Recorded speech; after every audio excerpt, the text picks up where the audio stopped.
Welcome back guys to this channel. In this video, I will show you how to import and export contact in Outlook. So on your Outlook, go to File, go to Open and Export, and then go to Import or Export. And then here, choose this option, Export to a File, and then choose CSV. And then select Contacts, click Next, and then browse the folder where you want to store this. Then click OK.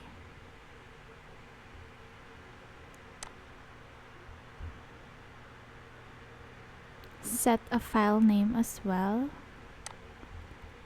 And then click Next. And then import or export.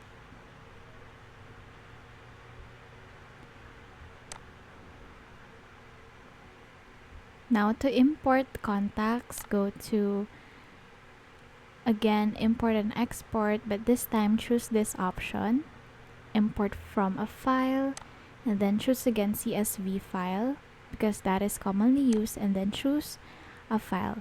And that's it. That's how you import and export contact in Outlook. Thank you so much guys for watching. Please do like this video and subscribe to this channel.